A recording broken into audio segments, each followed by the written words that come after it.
many people does it take to make a cup of coffee? For many of us, all it takes is a short walk and a quick pour.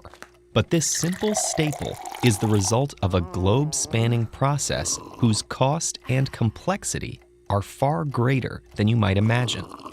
It begins in a place like the remote Colombian town of Pitalito. Here, family farms have clear-cut local forests to make room for neat rows of coffea trees. These shrub-like plants were first domesticated in Ethiopia and are now cultivated throughout equatorial regions. Each shrub is filled with small berries called coffee cherries.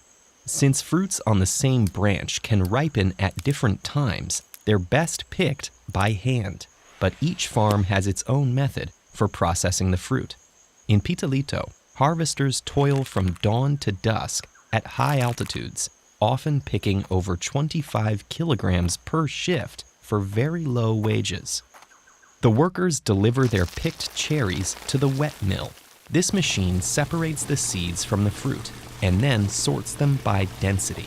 The heaviest, most flavorful seeds sink to the bottom of the mill, where they're collected and taken to ferment in a tub of water for 1 or 2 days. Then, workers wash off the remaining fruit and put the seeds out to dry. Some farms use machines for this process, but in Pitalito, seeds are spread onto large mesh racks.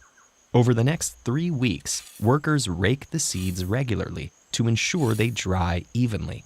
Once the coffee beans are dry, a truck takes them to a nearby mill with several specialized machines. An air blower resorts the seeds by density, an assortment of sieves filter them by size, and an optical scanner sorts by color. At this point, professionals called Q graders select samples of beans to roast and brew. In a process called cupping, they evaluate the coffee's taste, aroma, and mouthfeel to determine its quality. These experts give the beans a grade and get them ready to ship. Workers load burlap sacks containing up to 70 kilograms of dried and sorted coffee beans onto steel shipping containers, each able to carry up to 21 metric tons of coffee. From tropical ports, cargo ships crewed by over 25 people transport coffee around the world, but no country imports more coffee than the United States, with New York City alone consuming millions of cups every day. After the long journey from Colombia to New Jersey, our coffee beans pass through customs. Once dock workers unload the container, a fleet of 18-wheelers transport the coffee to a nearby warehouse and then to a roastery. Here, the beans go into a roasting machine, stirred by a metallic arm and heated by a gas-powered fire.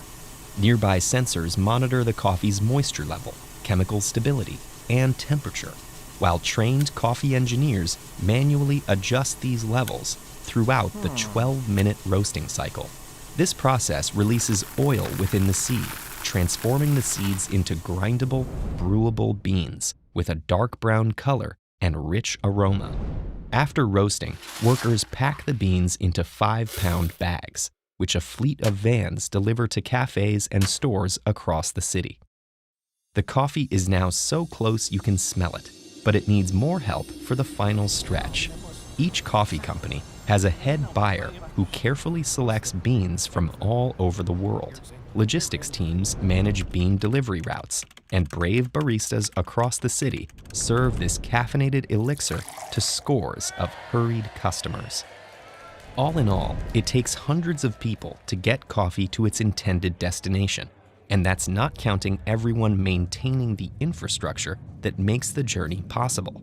Many of these individuals work for low pay in dangerous conditions, and some aren't paid at all. So while we might marvel at the global network behind this commodity, let's make sure we don't value the final product more than the people who make it. What if you could thank every person involved in creating your morning cup of coffee?